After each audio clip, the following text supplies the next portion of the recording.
Good evening, ladies and gentlemen. It's time for the WADcast episode number 80. I'm one of your hosts, Batman. My God. Joined with me, as always, by the boy wonder, Brandon. By the boy wonder. Yes. Wow. What? Harsh, man. Harsh. I said you were the boy wonder, not like the boy toucher. So. Oh, my God. Something wrong about you in all the best ways. Thank you. What is up, everybody? Happy Friday night. Welcome to the WADcast. If you have not already pieced this together, Josh is very loosely hinting at what our show is about tonight. And it is about none other than one of the, at this point, beyond geriatric superheroes. It was a character that was created back in the 1930s, Batman. And let's face it, this time he was 30 years old, so he'd be like 120 years old if you kept up with the original timeline there. So, so yeah, much more than geriatric. He's ancient now. But the thing is there's been a lot of adventures from this character, and there's been a lot of people that have portrayed the character. Oh yeah. So, if the update on our Facebook was not enough, that's what we're talking about tonight. All the actors that portrayed him, which is a lot. So I don't know how many we'll really get to, but there's been a lot of people that portrayed him. I don't know if you've ever seen the original serials, Josh, the ones from like the 1940s. I haven't, no. I don't know what it was about those, because they had the same things for Superman. I don't know what it was about these old serials where they were afraid to use people from his actual villains gallery.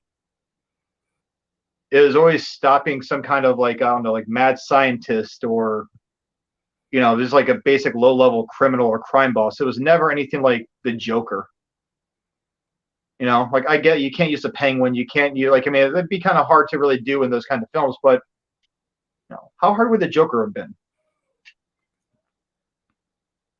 Get some schmuck, paint his face white, put some lipstick on him, and tell him to laugh and do weird have stuff. The children afraid of clowns. It's 1935. It's one of two types of entertainment we have. Yeah, I guess the rage in those metal clown toys with lead paint would have gone down quite a bit. So, but yeah, let me pull this list up here. Yeah, first live action was 1943 with Louis G. Wilson. It was like a 15-part serial. So this man, I guess the serial is like every time a movie would come on, he played Batman on the big screen, but for a brief period of time before the movie would start. So back during the, I don't want to say propaganda days, because we still live in propaganda days, but now the propaganda is like, Facebook. Fair enough. And the news. But back in the big propaganda days, in the 1940s during World War II, these heroes were really, really popular. So, but I don't know if you've ever watched this guy in action. God, it's so bad. It's definitely a product of its time. Plus, if you look at the costume, it was a long way away from, I don't know, having like the ears on the bat cowl actually looked decent. These ears were just like stuffed cones that came out of his head. So I guess at the time it was a good costume, but then you kind of watch it now. And I was actually introduced to this series when I was a kid, because I bought a bootleg VHS tape of Batman Forever. It had the poster from Batman Forever and everything else, and I put the VHS tape in, getting excited. I was going to watch a bootleg. I felt dangerous, and it was the 1943 serials recorded onto a VHS tape. So, see if I can get something here for.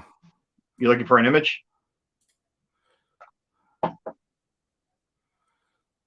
Oh God, there it is. Reference.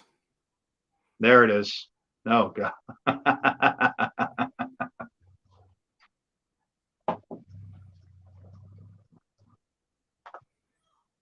Hopefully, we'll have an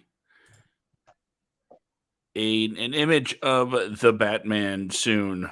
Right now, we see. Oh, there we go. There's Robin. 1943. 1943 Robin. There he is. Look at those pine cones on his head. It's like traffic cones. He's got glued to his cowl right there.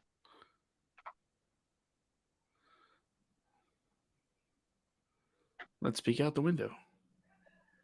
Oh, let's jump out the window.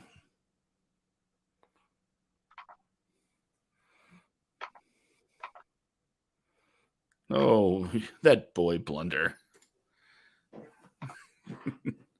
So, yeah, that was the 1943 Batman, the one we were just talking about. You want me to go down the list and you try to find little clips of these people playing these Batman characters? Let's do it. Okay. Let's see.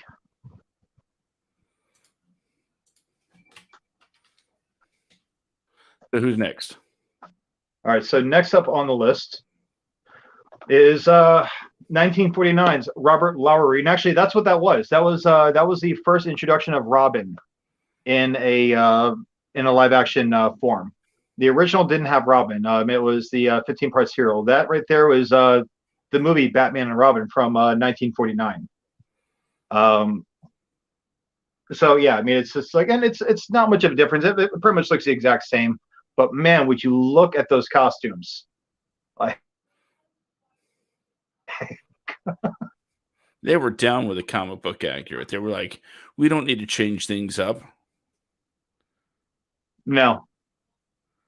And this is more than a half. Well, no, I guess it's about a half century before Joel Schumacher decided to give Batman nipples and do all those close-up shots of his crotch and his butt and the suit up.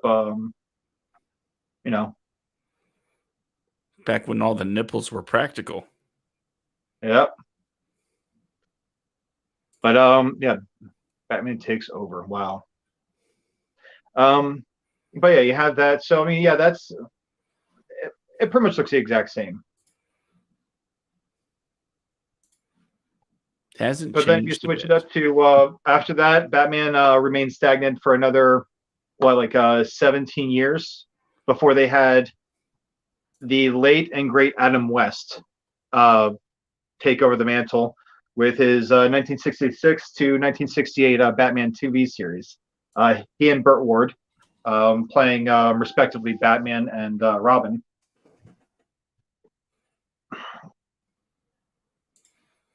And I know that again, it's a product of its time. At the time, Batman was not all dark and gritty in the comic books. So for a comic book character and TV show, I guess it did okay. It kind of touched base on the things I had to touch base on. You had Cesar Romero, who refuses to shave his mustache for the Joker. But I know I've had this conversation with you, Josh, and I had this conversation with Danielle actually earlier today, that the Batman movie with Adam West and Burt Ward, his detective skills in that movie were on a whole nother level. Do you know what scene I'm talking about? I'm going to guess it has to do with a riddle? No, kind of. It was a scene where they all had to, where he, Commissioner Gordon, Robin, and oh God, was it O'Neill? I forget his name. The Irish police officer.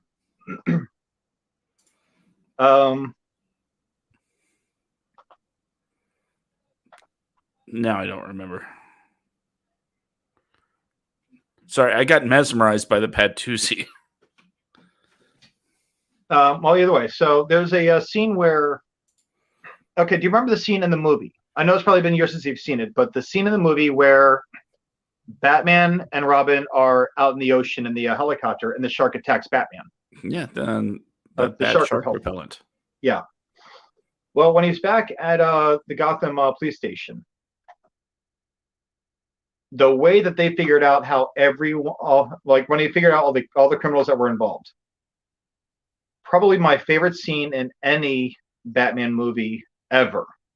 Like, and it's all just circumstantial evidence. The whole thing's just circumstantial evidence all the way through. But Batman says, "It's pretty fishy what happened to me at sea out there." Robin says, "You mean where there's a fish, there could be a penguin?" And then Robin chimes in, was like, "And it happened out there at sea. C for Catwoman."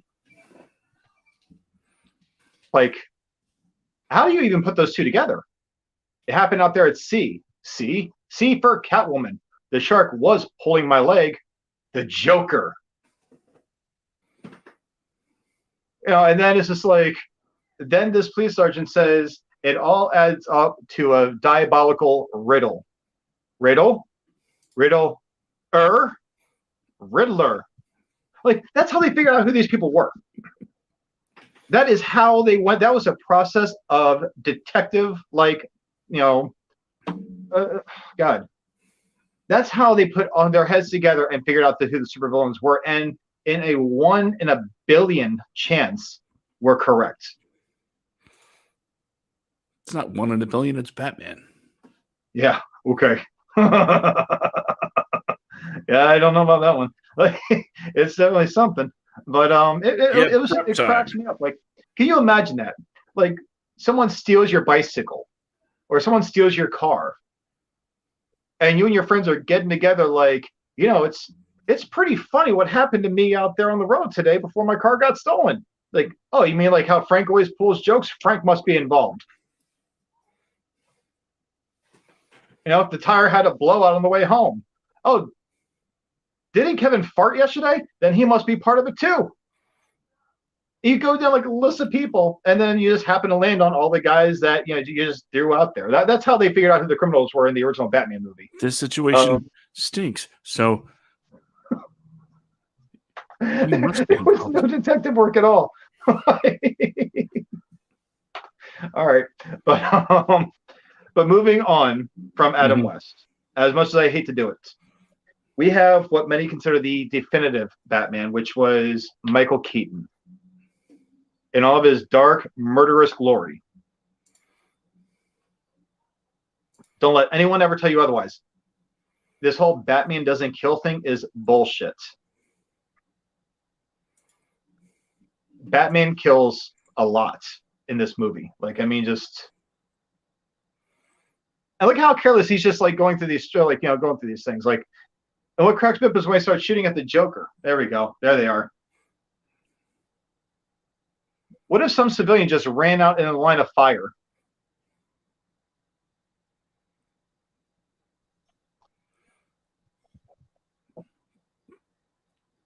People don't realize what Batman's greatest tool is. The best weapon is in his arsenal is plot armor. Plot armor. Pretty much, yeah. God. But it's like, I mean, I was talking to someone, I was talking to a buddy of mine about the whole Michael Keaton Batman, because it's his favorite Batman. And he was like, well, he only killed when it was necessary. It's like, he did not. He killed left and right. Constantly. Like, it didn't stop. Like, I mean, and he's like the worst superhero because, and I'm going to guess this is when he first started becoming Batman, because no one knew who Batman was, right? Mm-hmm. The movie starts with him watching a mugging happen. He's watching the mugging happen. Does he stop the muggers? No. He knocks one out and then tells the other mugger just to tell everyone about him, and then he jumps off of a building. Does he return anything to those people? No, he doesn't. He doesn't take anything. Well, he doesn't take anything away from them. Hey guys, there's this guy dressed like a giant freaking bat. He doesn't really do anything. We still got the stuff, and And, and and no and here's the police were thing. called, but Here's the big thing about the movie is the Joker poisoning Gotham, right? mhm. It's him poisoning Gotham by slipping things in the products. Does Batman ever give that to the police? No, no, no. He gives it to a reporter, then knocks her out with like gas or something. I assume goes into her bra and takes the footage, whatever, because that's the first thing she feels. So he gropes an unconscious woman to get the footage. He lays her in bed until she wakes up. I think you're on a time crunch, Batman. Like, people are getting poisoned every minute with this stuff. You might want to give this to the cops. I like my Batman to be less date rapey. Well, I mean, like Bruce Wayne, he gets her drunk and then he sleeps with her. So, I mean, and she wakes up to him sleeping upside down like a bat. Because that's And not this is a weird. woman who's working on trying to figure out who the Batman is. And just by some weird chance, this is also the woman who, after seeing just a picture of the Joker, is now obsessed with. Just after seeing a picture of her. And my favorite is when, after he puts a lot of civilians at risk by launching missiles into the street, and neither one really hit the Joker, which, why does he even have a targeting system if they're all just shooting alongside of him like it's a straight shot? There's no correlation with the targets. Nothing's hitting him. He crashes. The Joker takes Vicky Vale up to the tower, the top of the chapel, right? Mm-hmm. Batman gets out of the plane. I just watched this. I watched these like the other day leading up to this, just so I could like just get refamiliar like with some of these movies. He climbs the tower eventually. He does not use his grappling gun at all. Doesn't even try to. There's no like, oh, it's broken. Yeah, I'm going to take these stairs. He just walks up the stairs. If it's a time crunch, he might, again, time crunch. He's got piss poor time management skills. He gets up there, and out of nowhere, all of Joker's goons are attacking him. They wouldn't wait for this unconscious man to get out of a jet and beat his brains to a pulp there. They're going to wait for him to get up. Because, I mean, I get, like, again, plot armor. His most valuable piece of armor is that of the plot. He kills, like, the one guy just by tossing him down the bell shaft with his legs. And then he decides to break out his grappling hook when it comes time to tying the Joker to that gargoyle, causing his death. And this is like a conversation I had with the buddy because, again, he told me that Batman didn't kill in those movies. Like, okay, fast forward to Batman Returns. He killed people in gruesome ways. He really did. The opening scene, like with all the Red Triangle Circus, the Penguin Circus, right? Yeah, take out a few people riding their motorcycles, trip the guys on stilts. That's great. The Jester blowing flames inside of the department store. He's not a threat to Batman. Yeah, I mean, maybe he's a threat to other people. Knock him out. But does he knock him out? No. He picks the Batmobile up, twists it around, lays it back down, and sprays jet fuel on the man. While he's like, he burns him alive with fuel. That had to be painful as shit. And then he straps dynamite to the big guy's, like, chest or his stomach, whatever, smiles at him and knocks him down into, like, whatever the storm drain was or the basement, open, whatever it was, and walks away as the guy goes kablooey.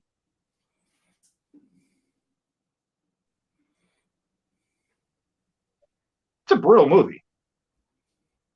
Then we got the kinder ones in Val Kilmer and George Clooney, which, let's not even talk about George Clooney, but he did play Batman.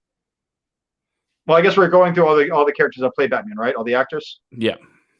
So I guess we have to talk about George Clooney. But let's go to Val Kilmer first. Val Kilmer, I will say, for those movies, I don't know what you call the Keaton Schumacher movies, because I know that they were considered canon to each other. Val Kilmer actually did a great job as Bruce Wayne. I think he even did a good job as Batman. The movie wasn't great. and he pretty much took in a grown ass man who was orphaned. Robin wasn't like a little teenager in this movie. He was a full grown ass man. Yeah. Like, oh yeah.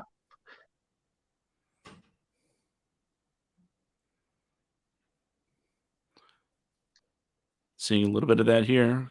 Kilmer's Batman. Yep. Jim Carrey as the Riddler. Tommy Lee Jones as Two-Face. Tommy Lee Jones as Two-Face.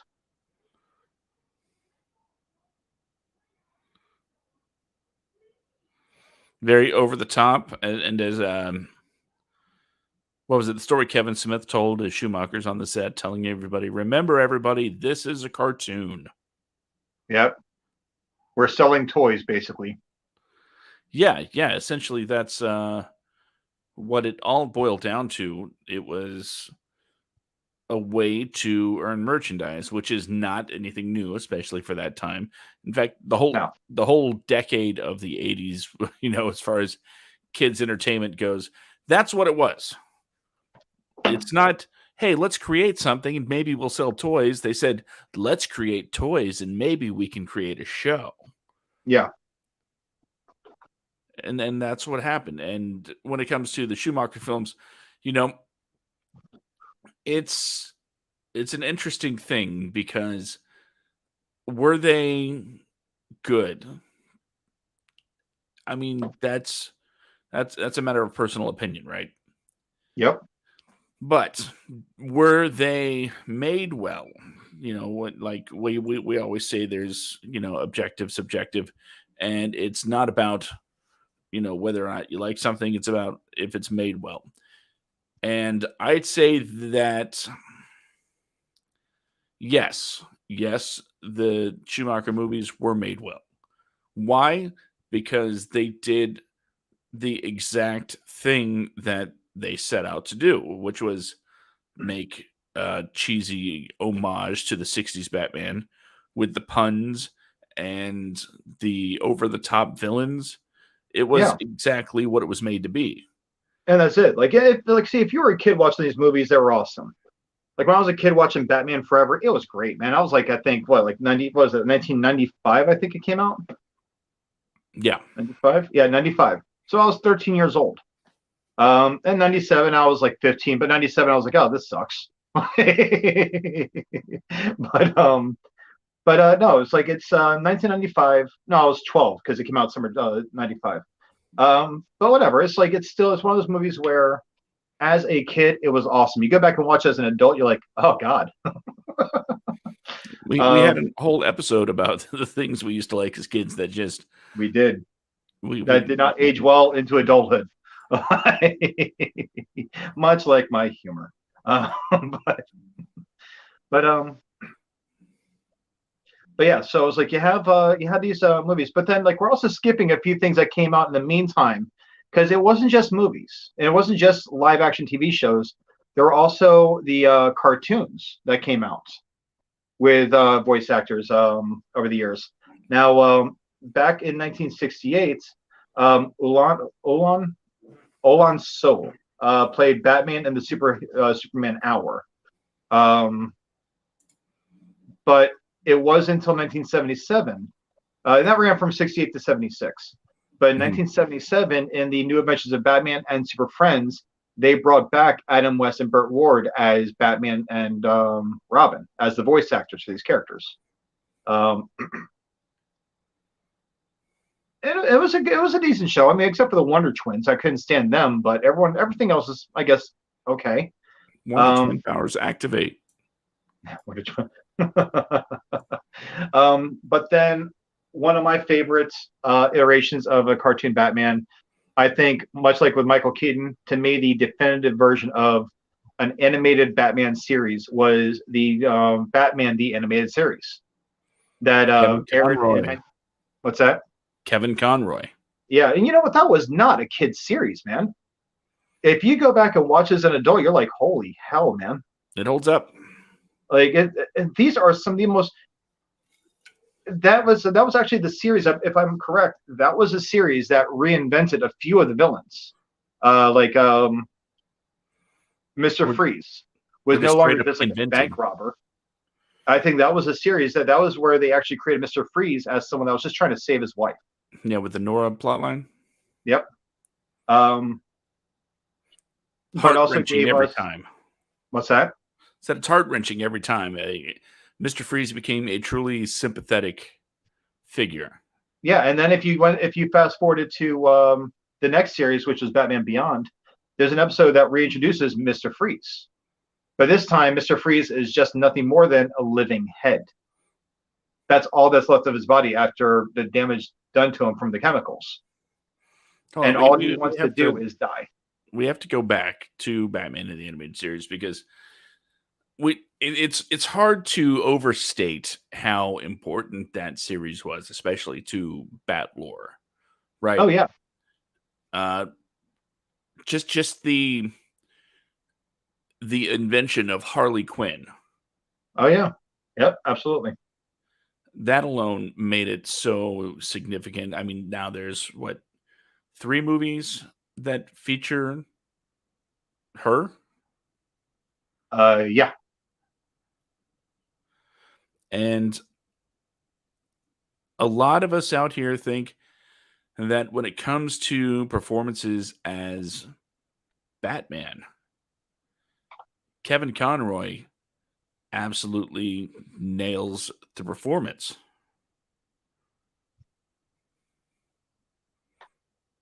How does it go? I'm vengeance. I am the night. I am Batman. Boom. Holy crap. Amazing. The episode arcs, the stories that they told, like you said, there were, especially for a Saturday morning cartoon, incredibly mature without being graphic or sleazy. They Oh kept yeah. well in their lane when it came to what they showed, but the subject matter they explored was incredible, and it built up on the rogues, and you saw all of these weird um, weird takes on classic Batman foes, and without before we move on, Mark Hamill, the Joker, someone that doesn't get nearly enough credit. Yeah. At the time, Mark Hamill kind of low key awesome because that was like right before Star Wars came back in a big way. Yeah, that I only knew him as Luke Skywalker. Because I was a Star Wars geek when I was a kid. I was a huge Star Wars geek. So when I saw Batman the Animated Series and I saw his name pop up in the credits as the Joker, Yeah. I actually very random trivia fact. He was not the first person to play the Joker in the animated series. That was actually to Tim Curry. I didn't know that. Yeah, Tim Curry was the original choice to play the Joker. I believe that actually there was the episode where the Joker's introduced when he's on that trash barge. I don't know if you remember that episode. It's like the first season, whatever it was.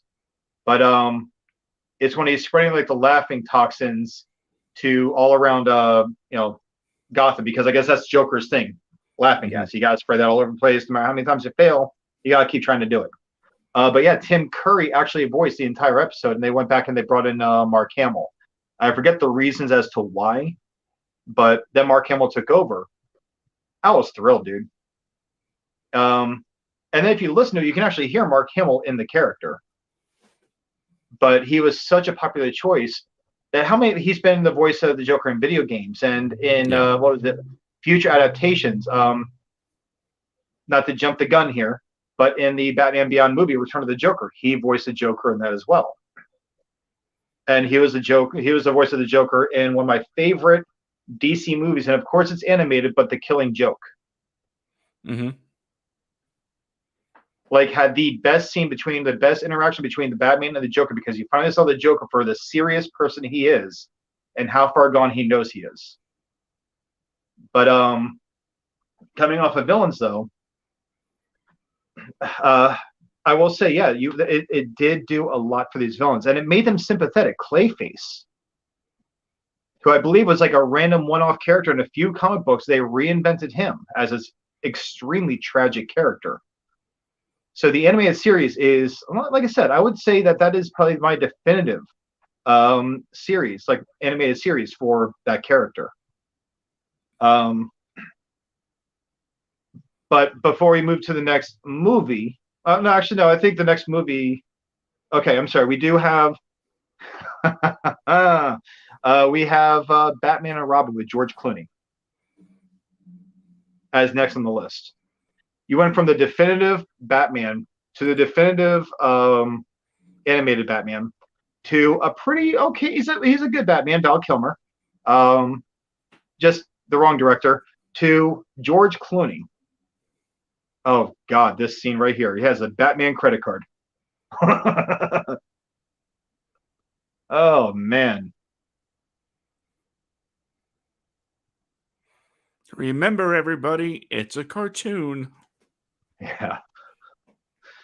He's bidding like $1 million with a Batman credit card. Yeah, there's no way no one knows that you're a Batman. No one knows you're Bruce Wayne at all. You know, he's not even trying to change his voice. He's just like he's talking to everyone like as Bruce Wayne the same way he does as Batman. But at least George Clooney is very open to the fact that he pretty much almost killed Batman for the WB. Did what the Joker couldn't.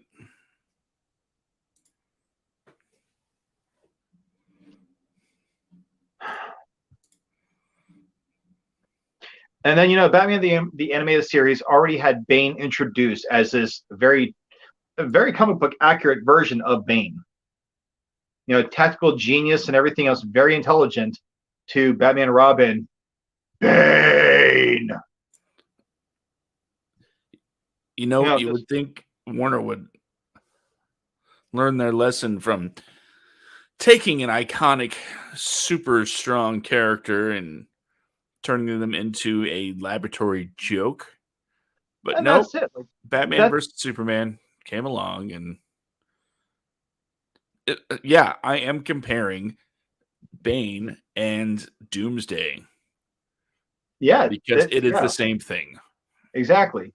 Doomsday was Doomsday was always like a mindless beast, but it was not like we'll get to Batman versus Superman. Yeah, I don't mean to jump the gun. No, I'm just saying. No, I've got a lot to say about that movie. But nothing but good things to say about Ben Affleck that I would never expect to have said like 6 years ago. Hey, it's on record in previous podcasts that I've done. On the record, as soon I was on a podcast making the announcement that Affleck was cast as Batman, and I said, Batfleck's going to be the bomb. I was on the fence because I just remember Ben Affleck from Daredevil. Like I remember the whole the moment when when Daredevil was fighting the Kingpin. You killed everything I ever loved. Why?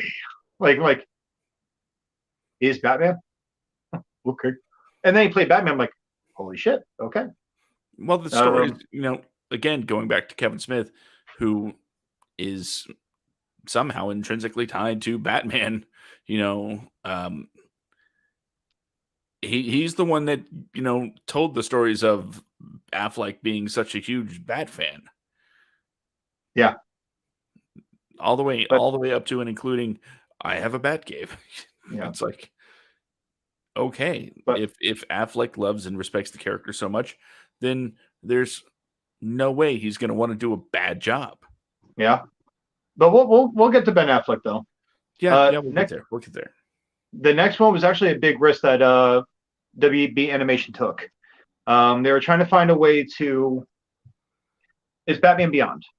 I was actually watching an interview on this the other day, and they were trying to find a way to make Batman fresh, to where he started being Batman in his teenage years. And they're like, well, I don't know how we're going to do that, because if we do that, we're going to rewrite all this Batman lore now. and it's like it just won't. I don't know how people will take us doing something like that with such a loved character after Batman the animated series. So what are we going to do? Like, okay, well, one of them pitched, well, let's make it to where Batman retires due to his old age, and another person takes over the mantle. They liked it, and that's where Batman became Batman Beyond. And it's actually, there's I hope a video will not mind me doing this. A guy I went to college with just like 2 years ago. A video. If you're watching this, buddy, I'm gonna give you a shout out here, man. He did this Batman Beyond fan film based off of Return of the Joker. Let me see real quick here.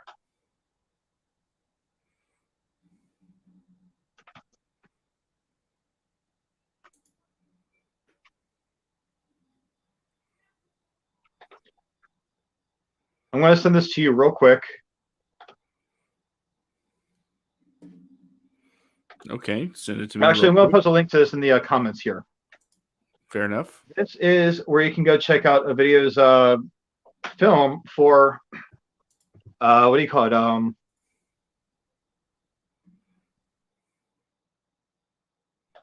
Show you 1 second here.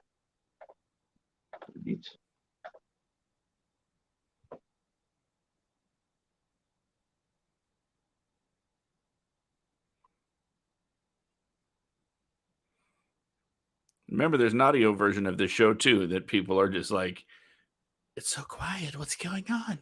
Well, they're going to have to log into the chat here if they want to see this. And once we figure out the website, ladies and gentlemen, we do have a website up, but there are some issues that we're trying to figure out right now. Once I'm able to figure out what exactly is going on with that, I'm going to post this on the website. This is actually a very, very well done fan film. I really enjoyed it, but it's pretty legit. But either way, so like Batman Beyond, it takes place obviously decades in the future. It starts off with Batman in his, I guess, like 60s or 70s, trying to stop a crime, and he has a heart attack during the crime. And so he, just to stay alive, he picks up a gun and aims it at the person that's about to beat the hell out of him. His hand's shaking and everything else because he doesn't believe in guns. That's actually the one iteration of Batman that's just like, no guns, no nothing, like just whatever. It's one of the very one of the more prominent beliefs of that character. But so either way, after that, he decides it's time to quit being Batman. I'm done. In comes Terry McGinnis, played by Will Friedle. Mm-hmm. Will Friedle. Okay. From Boy Meets World fame. From Boy Meets World. He takes over the mantle of Batman and ends up starting off doing it just for revenge because his father's killed. Because that's how you become a superhero, ladies and gentlemen. You have to be an orphan or like someone close to you has to die. That's how you become a superhero at all times. So if you're dealing with grief, just go pace the streets and beat people up and you're pretty much good to go. Don't do that. I don't condone you being a vigilante. But anyway, so he goes around and he starts actually working closely with Bruce Wayne, who's guiding him, through different crimes and everything else, which leads up to the Batman Beyond movie, Return of the Joker, which actually had a really graphic backstory for how the Joker managed to make it to the future. Involving him torturing Tim Drake, pretty much completely psychologically destroying the kid where he quit being Robin. And then Timothy Drake, while brainwashed, looking like a little Joker Jr. And it really depends on the version you see. Like on the TV version, the Joker gets electrocuted. In the actual uncensored version, Timothy Drake is holding up that Joker's gun, and he shoots the Joker in the chest with the flag. And it's actually is really graphic. It really is. Harley Quinn gets knocked off of a building, so you don't know if she dies or not till the end of the movie when she comes back as an old lady with her daughters, those twin clown girl things.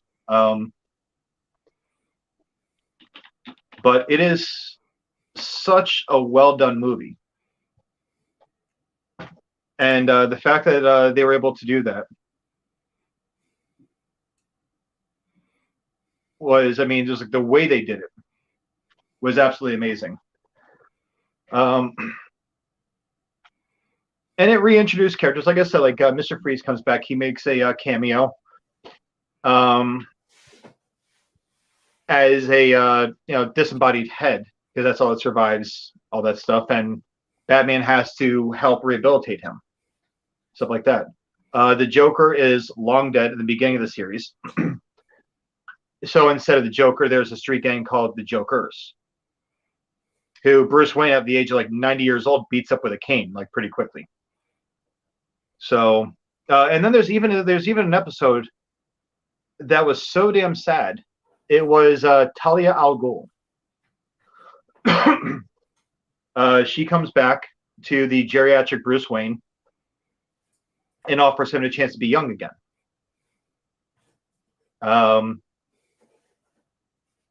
Terry McGinnis doesn't like it, and so even though Batman is young again, you find out that, and this is how tragic the series continued to be.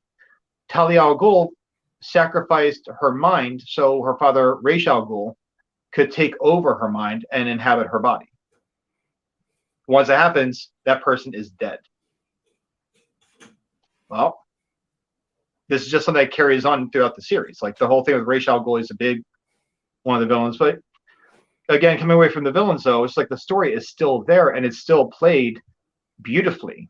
Just like at this time, it's Terry McGinnis. Like a large part of the series is him unraveling Bruce Wayne's past, because Bruce Wayne's past is pretty much what causes this entire future of these villains.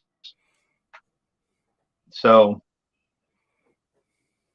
but let's see. Coming off of Batman Beyond, we go back to.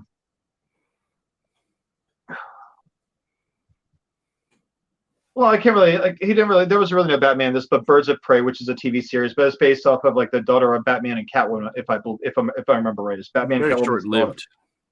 Very short-lived. It was canceled pretty quickly. But after that, we had the Nolanverse Batman.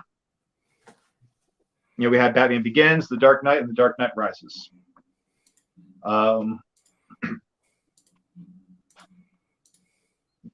Which I like to take on the series.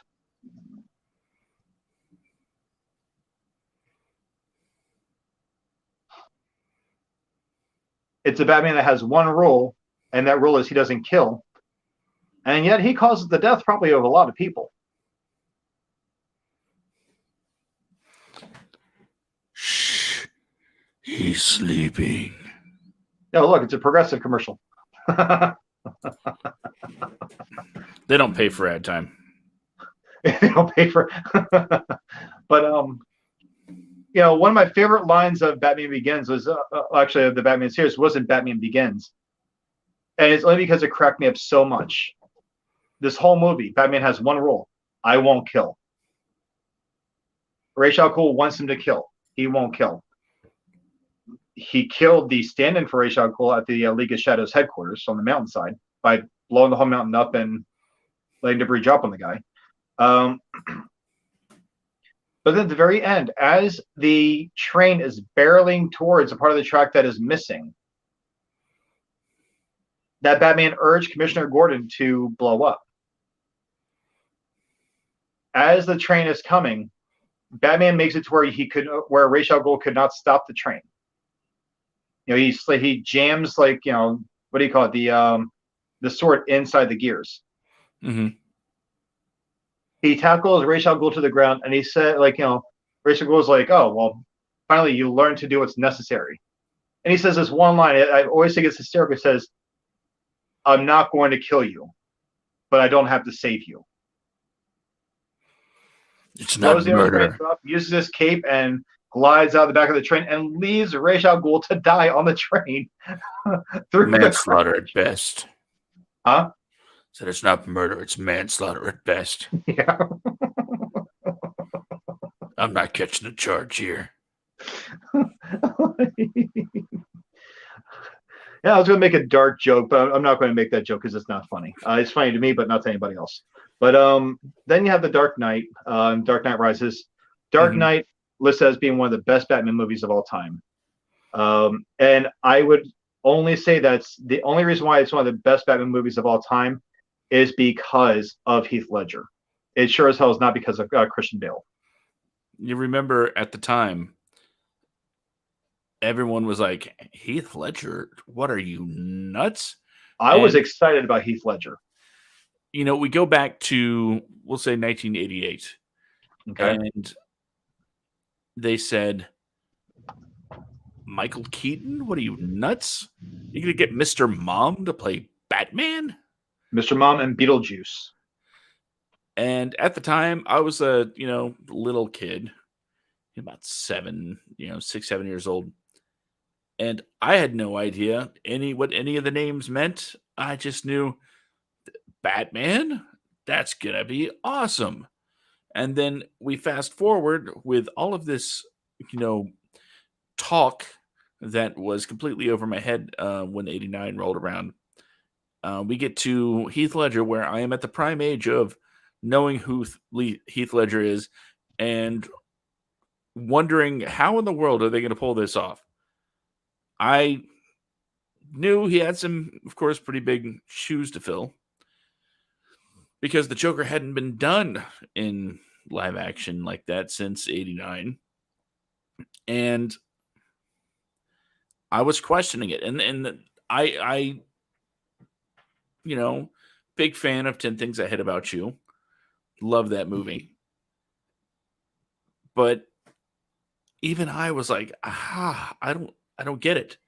And then the guy has to go and show everybody that he is not only capable of playing the Joker, but he's capable of playing arguably one of the most iconic Joker performances ever. Period. Oh yeah. Blew my mind, especially the direction that he took the performance. With the you want to know how I got these scars? Oh yeah. Crazy good. And unfortunately, he had to. You know what? I'm not going to be negative about Christian Bale's Batman or his crazy voice or any of the things that I could go down a negative path about, because at the end of the day, Christian Bale is still a remarkable actor. Oh yeah. No. He's a very talented actor. It's like, I mean, I just, with the whole Batman scenes and everything else, when your villains are more captivating than the person playing Batman, you have an issue. Yeah, that's a very good way to put it, because So I was gonna go, when the weakest part of your Batman movie is your Batman. Uh, that's unfortunate. because I mean And that's yeah, pretty much what it came down to for me. Batman it was okay. Christian Bale was being Christian. He was doing Christian Bale, which he did a really good job with like the Bruce Wayne to Batman dynamic. hmm But Liam Neeson, Heath Ledger, I mean that's like a fantastic Ra's al Ghul and Joker. Then you had Tom Hardy, like in the Dark Knight Rises as Bane. Did an amazing job as Bane. the fall off from the Dark Knight to the Dark Knight Rises was real. Oh yeah. Unfortunately, there's so many things that didn't make sense. Well, no, listen. Like, it's very few times where a sequel tops the first movie. hmm The Dark Knight absolutely trampled Batman Begins, as far as I'm concerned, with how great it was. There's really no way to up that ante at that point. The Joker, like, I mean, Ra's al Ghul, he had a plan. Bane had a plan. They both had strategies. The Joker, he had a strategy, but it was all over the damn place. Like those guys were playing checkers. The Joker, he was just flat out there playing, like, I'm sorry, no, they're playing chess. And he's over there, he's playing checkers, he's playing hopscotch. Like, I mean, this guy's like, he's 52 playing card pickup. multiple games at the same time with different people, turning people against each other. hmm Like, I mean, he's playing the city. Like, I mean, his whole point was that everything is a joke and everything is up, like everything about a person is up for I guess negotiation. It's all fallible. Yeah. Like the whole movie, he was trying to get Batman to just break his one rule of killing. It's like at the very end of the movie when Batman throws him over that ledge off the side of the building before he catches him, the Joker's cracking up the entire time he's falling what he thinks is to his death. And then when he gets caught, you could hear the disappointment in his voice. Oh, like, you just couldn't let me fall, could you? Like, he was so upset. what does he say? I have a feeling we're going to be doing this dance forever. Yeah. Really would have been nice to have seen, Any follow-up? Yes, it would have been. I was so sad when Heath Ledger died. And it's such a shame that he died before he himself could see how great that movie was and what he has done for that character. But once again, this is the Batman episode. And I'm going to take a, we'll say 5 to 10 second tangent here real quick, if you would bear with me. Okay. Not going to take long. This is my take on the Joker.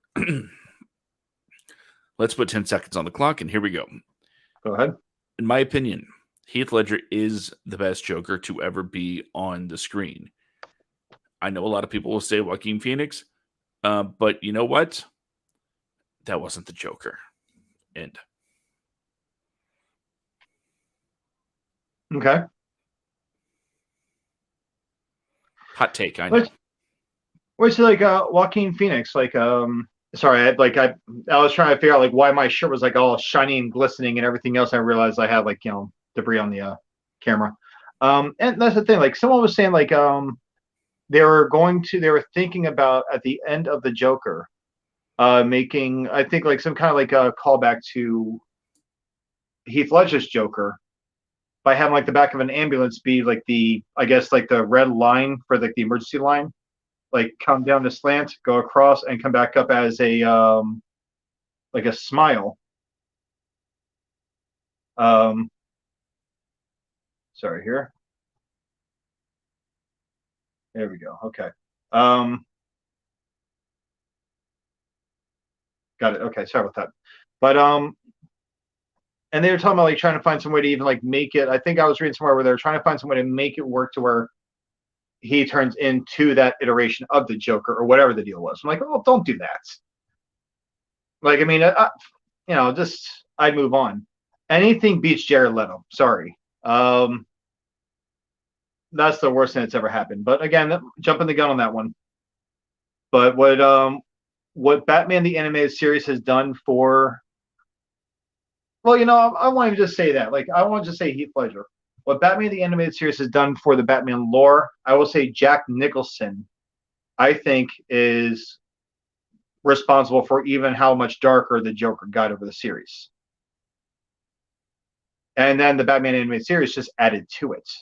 And then if you watch Batman Mask of the Phantasm from that series, holy shit. That's right. Kevin Conroy is a movie Batman, a theatrical movie Batman. Yeah, he's been in a few Batman movies, but he's also like but then like he was in that he was in Batman what was it, Batman Sub-Zero with Mr. Freeze, which God, not as good as Batman Mask of the Phantasm, but it's sad. It's a sad movie. Was the theatrical release, was it? That was straight to video. I'm just saying, but it's just like it was just such a sad movie. But let's see here. So, and at that same time, while we had the Dark Knight trilogy, right before the Dark Knight trilogy came out in 2004, I kind of skipped this one by accident. You had a series called The Batman. It starred Rino Romano. It was supposed to be like, I guess, Batman somewhat early on in his career, but it was a different take on all the villains. And just like how Batman the Animated Series revamped these villains' origin stories, this movie did it again. But this time, Mr. Freeze is no longer like a tragic character. He is a straight-up bank robber again. Clayface is different. The Joker looks more like a monkey man hybrid kind of deal as opposed to just, the Joker. Like there's a lot of scenes where he's like, I guess he uses his feet for a lot of stuff. Like he's always barefoot. It's an interesting take, but wasn't great.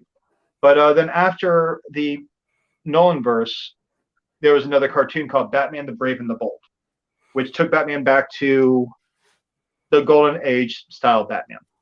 Was that it was like a team up show? Featured a lot of team ups? Yeah. He had team ups in it because you still had Superman in the series. You still had like Plastic Man and a few other characters. Mm-hmm. But it went back to like the classic style looking Batman characters. But it won awards. It actually got a lot of attention. Was that the one with Diedrich Bader? Yes. Love that guy. Yep. Carey Show, Whose Line Is It Anyway? Diedrich Bader is a funny man. Oh, yeah. And he's the one that played Batman. Mm-hmm. But then you had the a show, Justice League: The New Frontier, which I'm not even familiar with that one. Yeah. I never even heard of it. Little beyond the animated stuff at that age. Oh, well, la-di-da. Well, I mean, I still watch Batman the animated series.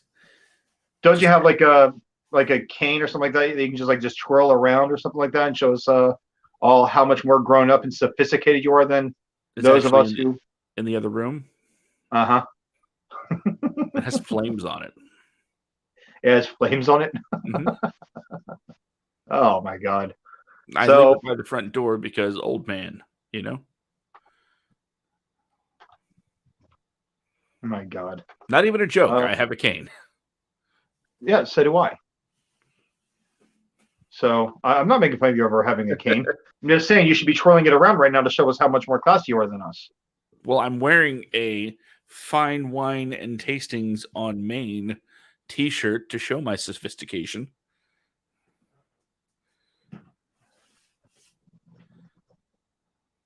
Moving on. But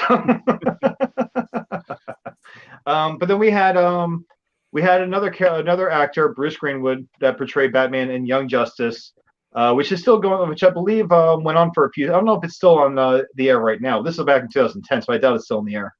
But after him, we got another great version of Batman, but for the worst reasons possible. It was Will Arnett in the Lego Movie Batman. Oh, I'm sorry, the Lego movie, the Lego Batman movie, and the Lego Movie 2. Now, I'm not saying that he was bad. I think he was hysterical. He was a great Batman. Great Batman. If you guys have not seen the Lego Batman movie, the whole quarrel with Batman and the Joker, the whole basis of this movie is that Batman he serves Joker the biggest slice of humble pie. I'm your worst enemy. It's like, no, you're not. It just shuts him down. Like, who's your worst enemy? Superman. He's a superhero. He's like, I like to fight around. It's like a whole breakup between the two of them. But Will Arnett, just like his portrayal of the Batman, it is once you see Lego Batman, you hear that voice. I want him to play the Batman like an actual animated movie that's not Lego based. I want to see how he would do as like an animated, full-fledged Batman. Will Arnett is amazing. Oh, he is. And then in 2016, we had two different iterations of Batman coming out. First, I'm going to jump to the animated movie that came out. I was going to talk about both of them because they came out one year after the other. It was 2016, 2017. It was Batman Return of the Caped Crusaders with Adam West and Burt Ward, reprising their roles as Batman and Robin through voiceovers. And they did another movie again in 2017 called Batman versus Two-Face. who was played by William Shatner. And in in these movies, once again, like you had Adam West, who at this point with him voicing Batman, I've gotten so accustomed to his voice acting being on that of Family Guy as Mayor Adam West. So no matter how much they were playing those characters, I just always thought of them as, I just kept hearing Mayor Adam West whenever I heard the voiceovers for the Batman movie with him. But moving down the list, we have in 2016, that's when we were introduced to the Ben Affleck version of Batman and Batman vs. Superman, Dawn of Justice. And I will say, when I saw him in that movie, I was shocked. Like, he was just so brutal in that film. Here we go.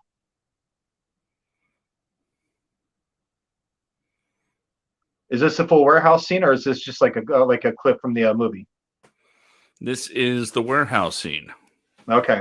See, this right here was the definitive Batman that I've always wanted to see in a fight. Because how tactical he was in this movie.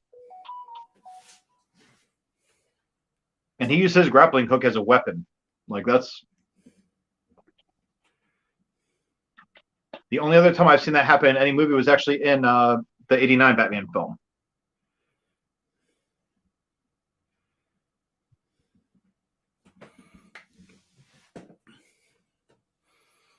Yeah, nobody's going to fault the Batman in this movie. No, just look at how brutal he is in this movie. Like, look, just, I mean, okay, take away the whole gun thing. Well, he wasn't pulling the trigger. I can give him that much. He's aiming it. But, I mean, and then the scene, like, right here, watch this. Knocks that, like, bam. And that's really on him, though, because he went crawling back towards the grenade. Like, right there, look at that.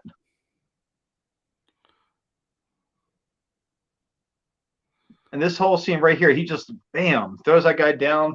And you know this guy's dead. Look at that blood spatter on the back of them. My God.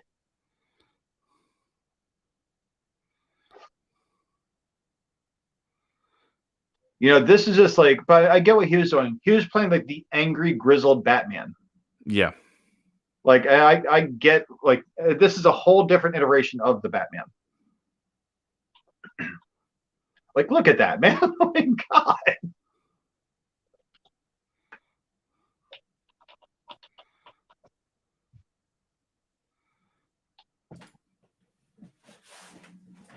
I mean, just the face slam. Like, I mean, and it goes back to that one henchman who got the crate slammed against him, and his head cracks the wall so hard, there's a blood spatter on the wall. You know he crushed that guy's head in. Like, I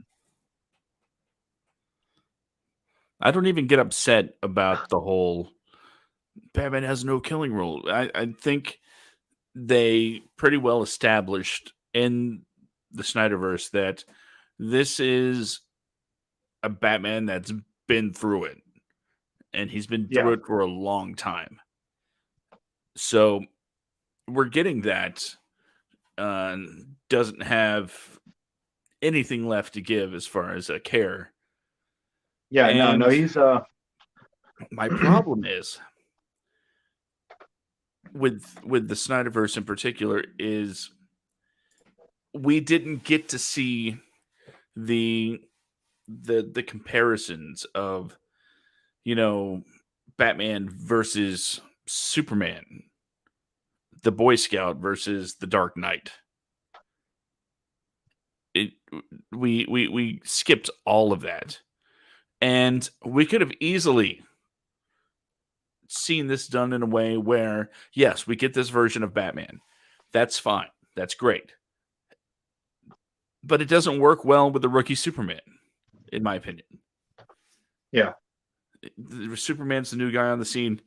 He doesn't have that years of history with him that's supposed to be here at this point where he's like, Bruce, you got to chill out. We don't have that story here. There is there is one thing about the Batman vs Superman movie, the one part that I absolutely loved, and it was during the whole fight scene with Superman, like that big abandoned building fight scene, and it's after he the first time he gets Superman to I don't know, when he gets him to like inhale all that like kryptonite gas. There's one scene where he's got him pinned against the wall and he's just like laying into him. He's just like just punching him as hard as he can. And Superman's just taking it hard. Like it's just like you can see it's hurting Superman. But then as the kryptonite gas is wearing off, he just keeps punching him. And then this like last punch, he pulls his hand away and he's like looking at Superman. Superman's just smirking at him. Like he doesn't feel anything now. The only time I've ever seen Batman have like an absolute look of oh shit in any movie was in that one scene, because now he's backing up and he's got his hands up like this, like. But what I will say is that, like, even though he did such a great job as Batman in the movie, it made no sense. There's no way he strategized that entire fight in that exact order to be thrown in all those different rooms to end up right next to the kryptonite spear. What if he had set up this elaborate like fight with Superman, and Superman comes down, and instead of Batman fighting him, what if Superman just grabbed Batman and flew him off to, like, I don't know, over the ocean, takes his helmet off, and decides, I'm going to have a conversation with you. Now you can't call Alfred. There's a lot, though. I mean, the whole thing just like, the entire plot of that movie was just ridiculous. And then, of course, we did get that version of Doomsday, which, God, whatever. We won't talk about that. But then you had him come back in Suicide Squad for those two brief scenes of arresting, what was it, Deadshot, I think, right? Mm-hmm. I do want to throw something in there real quick. Go ahead. I thought she was with you. Oh, yeah, that scene. Yeah, like he's interacting with Wonder Woman the entire movie. You emailed her. Movie. Huh? It's like you emailed her. Yeah, you emailed her. It's like, who are you? Like, you have these files of all these other metahumans there. You followed her at that party. Like, I mean, come on. And then when she shows up in full-fledged Wonder Woman costume, Superman's like, is she with you? I was like, I thought she was with you. Like, when has Superman ever interacted with her that entire movie? But whatever. Okay. Well, moving on from that, though. Suicide Squad, we had him. Oh, yeah. She's with me. That's right. I remember now. What's that? It's like, I thought she was with you. Oh, wait. Yeah, she's with me. I remember that. Yeah. I emailed her. I didn't know if she was going to come, but now that she's here, we can do this. But then, you know what? The dumbest thing, I'll finish up with the Batman vs Superman thing with this. After he is brutalizing Superman and taunting him, Superman's breathing the kryptonite gas and everything else. And he tells him, like, that's right, breathe it in. That's fear. Like, I mean, just he tells us, like, it's like, men are brave. And he knocks the shit out of him. He's beating the hell out of him. And then, as he's about to stab him, he said, like, Superman says, save Martha. And Batman freaks out because that's his mom's name. Because in that movie, watched his mom and dad die like 25,000 times in slow motion. Because why not? It's a Zack Snyder film. Damn it, Zack. Beautiful slow motion. Oh yeah, no, it's beautiful slow motion. That's a waste of time. But like whenever I watch on, like, I tried to watch that on HBO Max the other day, and I just sped up through the slow motion. It's like I watched a regular length movie. But either way, so like the next movie, Superman is dead. Mm-hmm. Spoilers. So I'm sorry, I'm skipping Suicide Squad. Suicide Yeah. Squad, yeah, Superman's dead there too. But so Batman is more calm now. So he arrests Deadshot in front of his daughter. What doesn't really arrest him? He just handcuffs him and leaves him there. Billionaire doesn't have to worry about illegal alien anymore. What's that?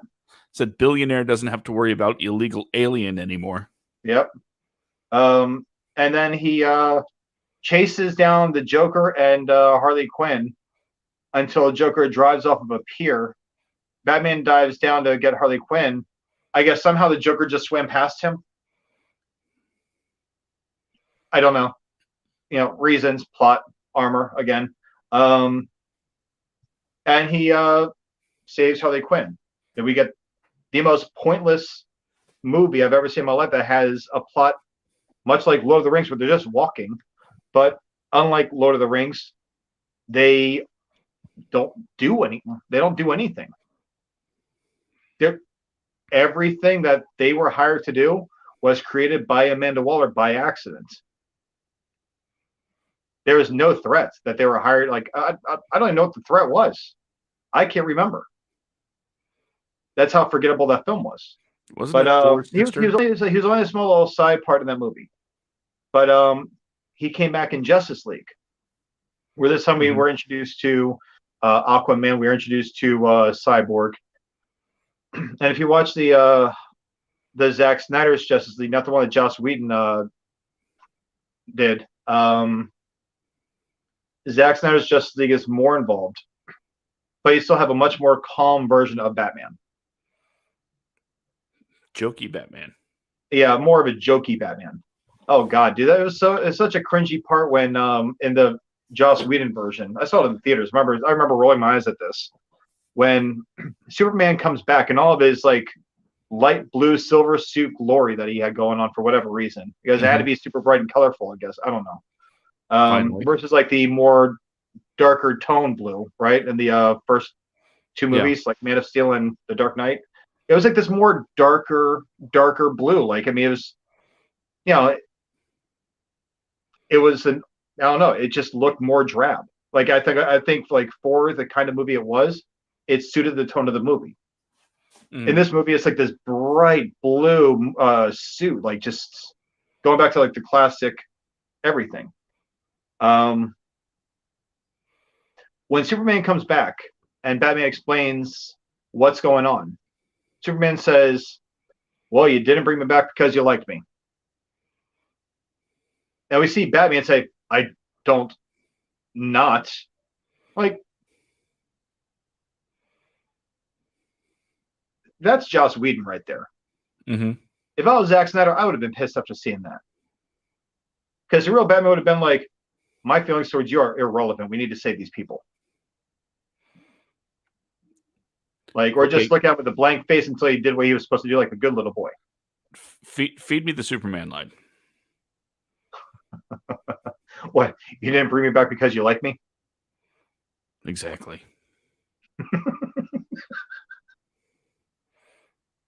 Boom. Batman. Or remember, so what's your superpower?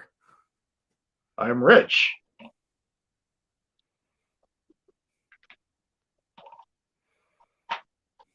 But either way, so Ben Affleck, he did a decent job with the Batman character.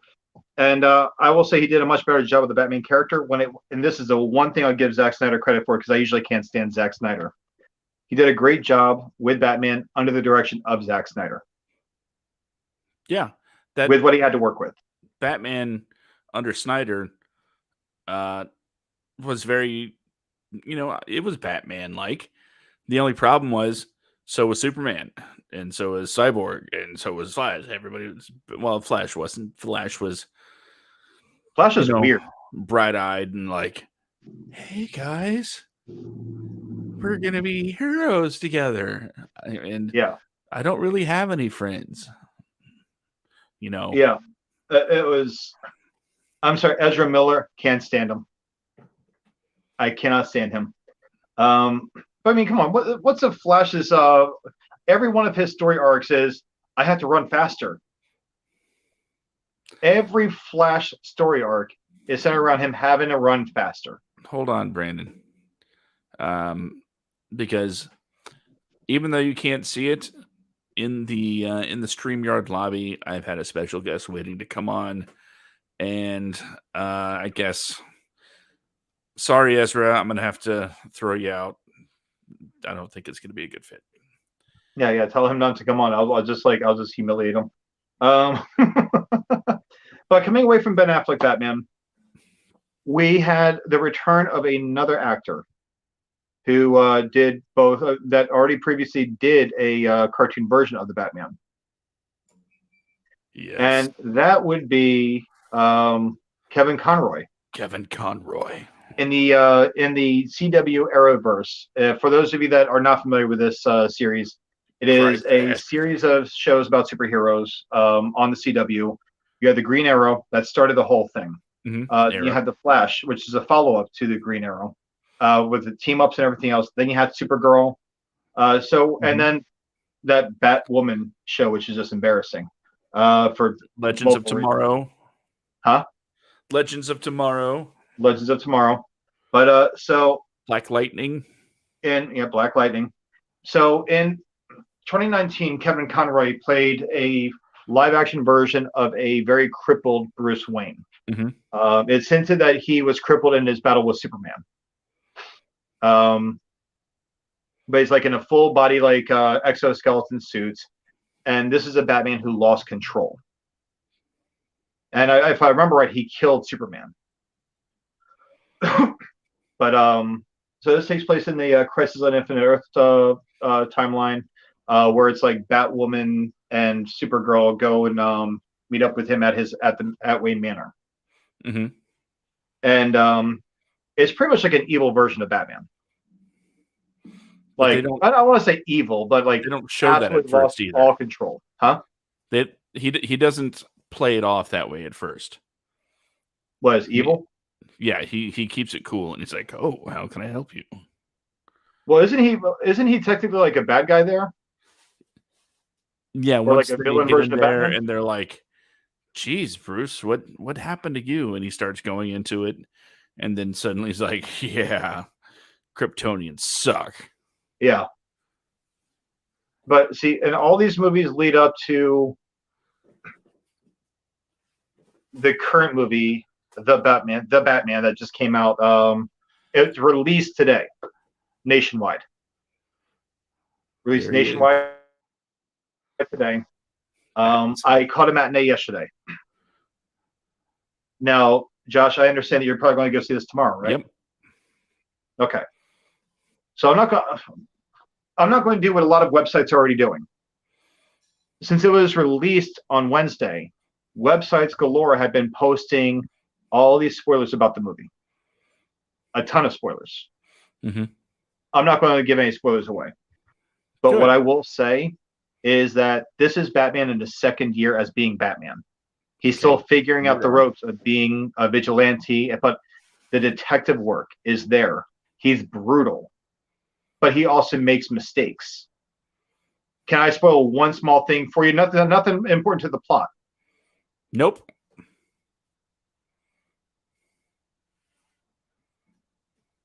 No, I'm not. it's just one quick scene. It doesn't affect the plot at all. It's actually early on in the movie. If it's something you want to say for the show, then I can just take off my headphones. You give me the signal when it's safe to put them back on. Take your headphones off. Okay. The video says, oh. There we go. Okay.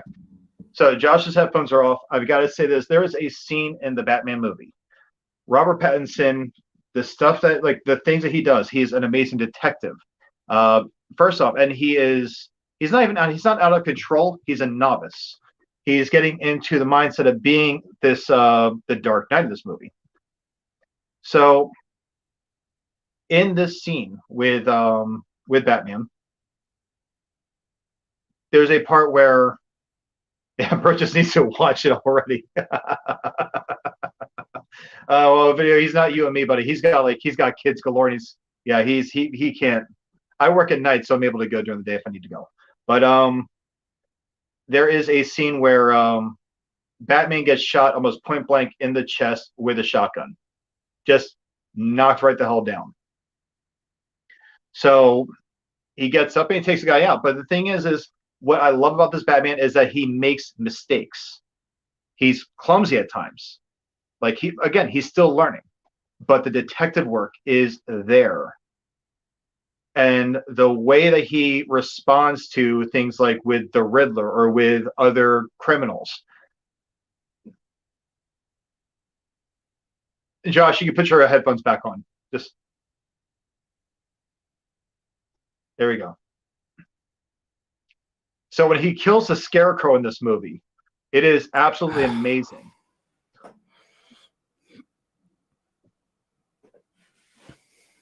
Joking, Josh. I'm kidding.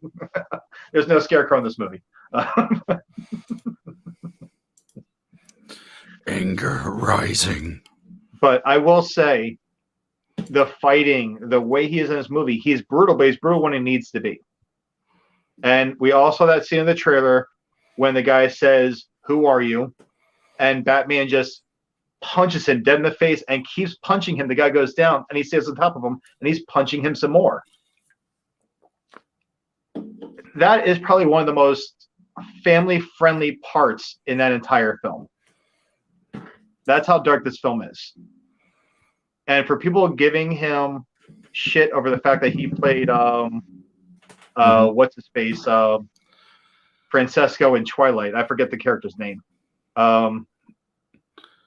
Edward, that's his name. I was close. E-F, whatever. So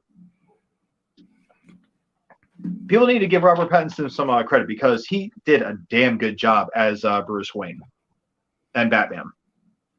So Catwoman, played by Zoe Kravitz, holy shit. And the Riddler, Josh, when you see this movie, you're going to be blown away by it. I promise you, man. Yeah, I'll be seeing it tomorrow afternoon. Yeah, when you see it tomorrow, I think we need to have like a WADcast at some point before next week, or just release a video of you and I breaking down the Batman movie. Okay. Because I'll tell you right now, when you see the kind of person the Riddler is in this movie, like I don't know if you're going to agree with me on this one, man, but the way he is, it almost rivals how sick the Joker was in '89. But you also kind of understand why the Riddler is a bad guy. Like, I mean, it's like the whole movie, it's great, but like Batman, oh yeah, Catwoman was absolutely, like, I was not expecting Zoe Kravitz to be what she was. Holy shit, that girl she was amazing, dude. And the dynamic between Batman and Catwoman, the whole movie, it's insane, dude. Like, I really cannot wait for you to see the movie so I can talk to you about this. God. Like a video said, bro just needs to watch it already. I agree, man. Yes, because I have so much time. Well, I mean, the great thing is one of your kids is a teenager. Go back to like Jen and Silent Bob Strike Back. The big one watches the little one. You see, I wouldn't have a problem doing that. That's how I'm going to be able to go tomorrow. But on Thursdays, for those of you that don't know, Wadco Media, the the official parent company of the WADcast, is expanding, and on Thursday nights we have the movie Potluck. So on Thursday nights I'm producing that show, hosted by the ever talented Jen, and Friday nights I'm here. So at the earliest I could have seen it on Wednesday, I suppose, but with the way my job is broken up, you gotta go to work. And at that point, I'm usually putting together, graphics, links, and all sorts of things for the Thursday and Friday shows. So busy, busy, busy. So Saturday was the first opportunity I'm going to have to be able to watch it. And let's see, Sunday, Uh, just to get this plug out there, I'm going to be doing a live stream with my old Backstage Land partner, Ben, and we're going to live react to AEW Revolution. I've been outside of the wrestling fandom for a minute now due to, quite honestly, the WWE being less than good. Yeah. I'll be right back. So it's just us. Yeah, a lot of responsibilities, personal, professional. You got to do what you got to do. But Sunday night, AEW Watch Along, the links for that will be available at WADcast Media Facebook page.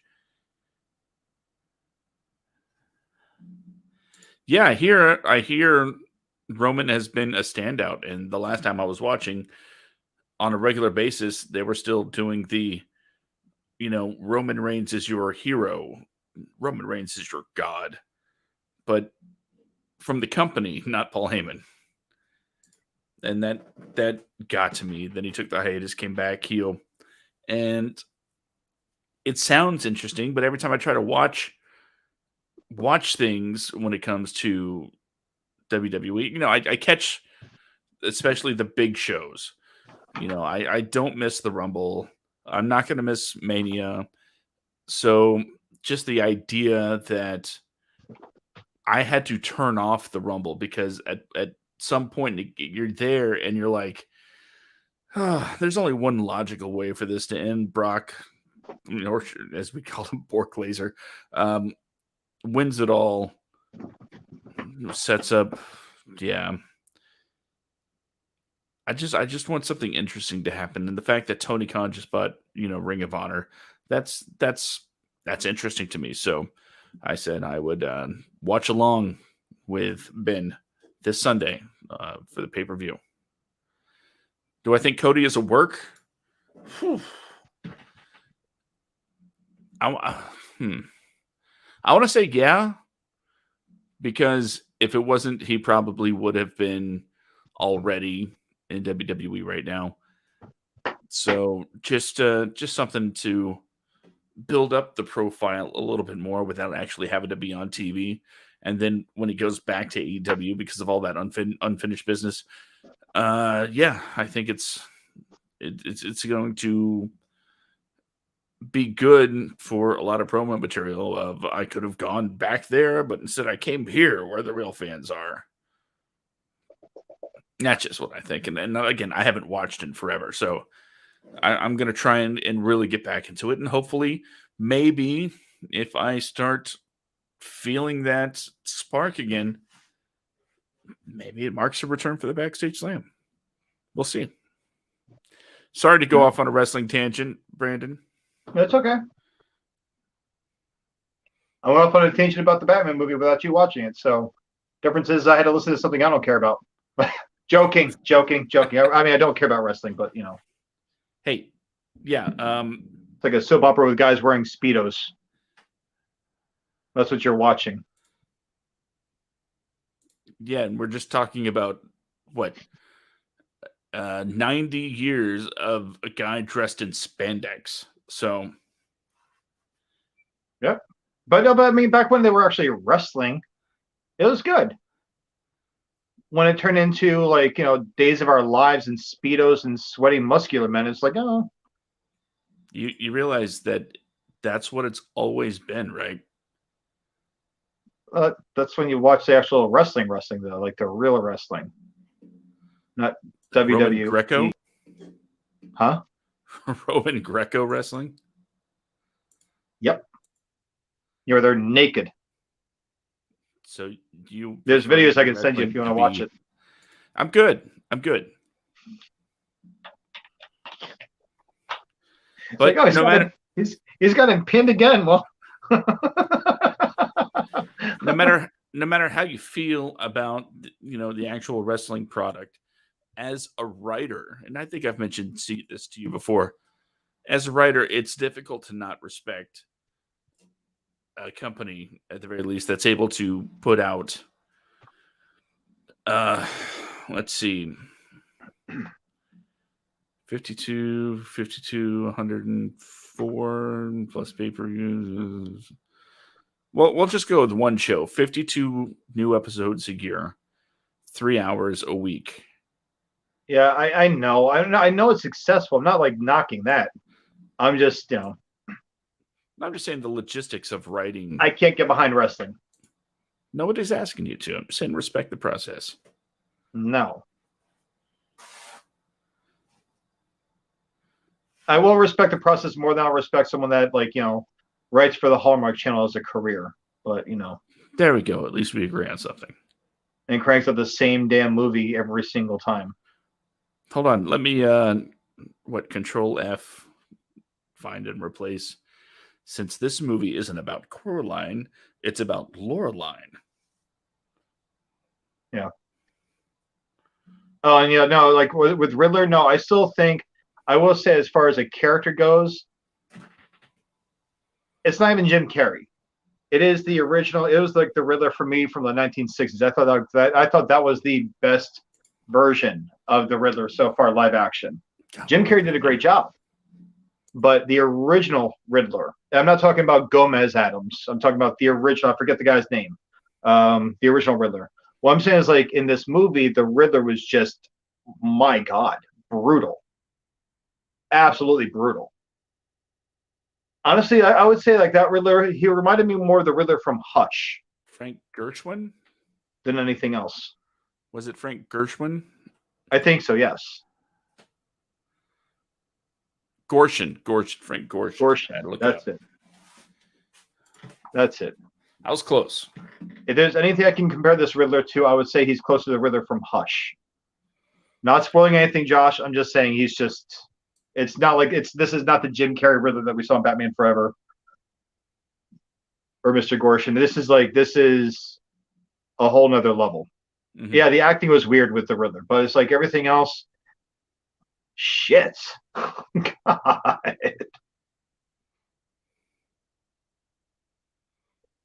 I will say that there were some things in the Batman movie that were kind of derivative of video. I'm sure you're going to get what I'm talking about.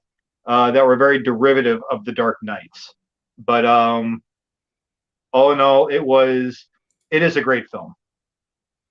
Like Josh, you and I were just talking earlier about, like, writing something that's very thought-provoking and stuff like that, right? This movie actually has a lot of that in there.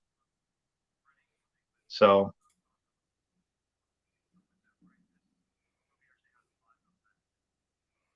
Mm-hmm. Yeah. There are still some things that I would very quickly compare to the Dark Knight movie from 2008, though.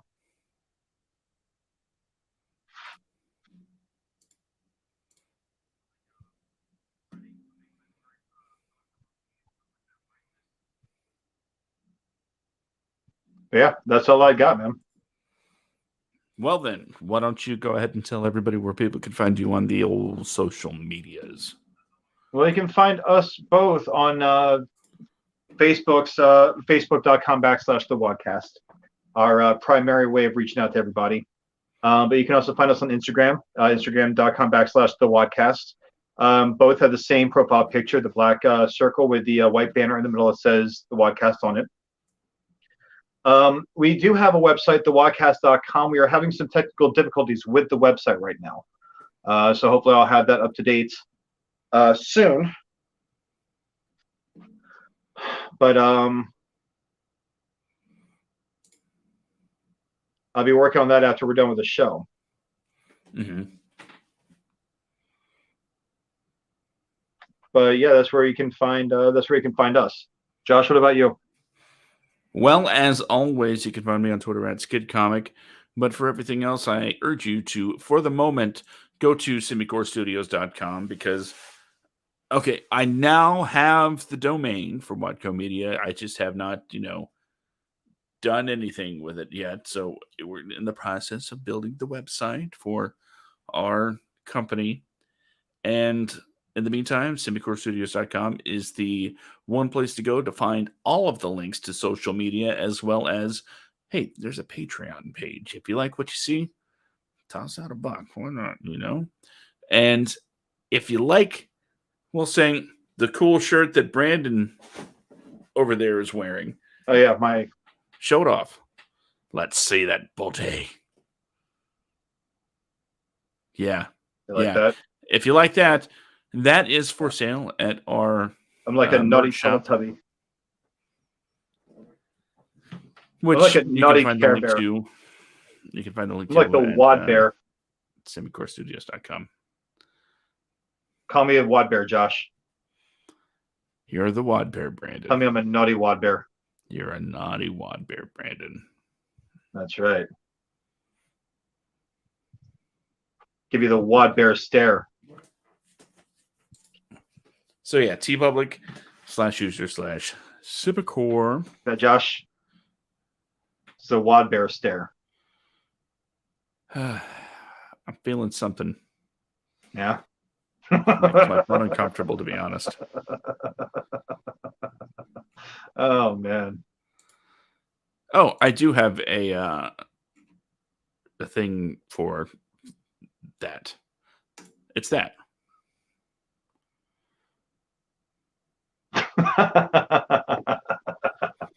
Jesus Christ. You got rock blocked. Oh.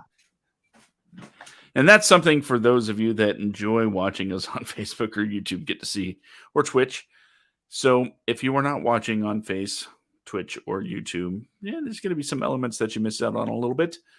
But if you are listening on any one of our audio platforms, it's all of them.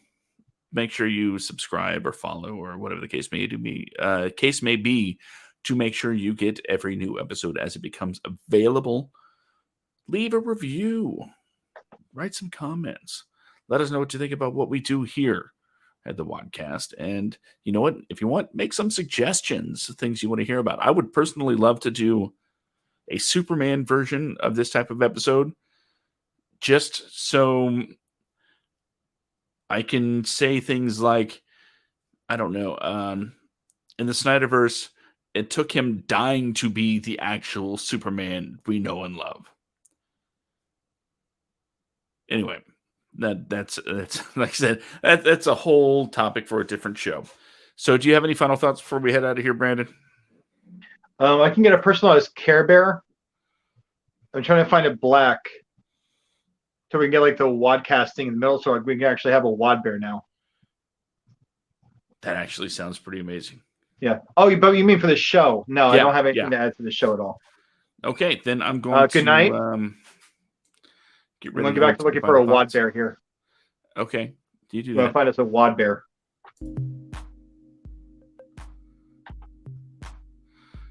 No, I don't like that. Maybe like a Wad Patch Kit or something. That'd be cool too, right? A patch kit? Yeah, a Wad Patch Kid, like a Cabbage Patch Kid, but like a Wad Patch I Kid. thought you were talking about like a tire patch kit. That's like, what? No. Like a Raggedy Wad instead of like a Raggedy Ann. Mm-hmm. That sounds dirty. Yeah, it does. It doesn't sound great. Okay, go ahead. Final thought. Go ahead.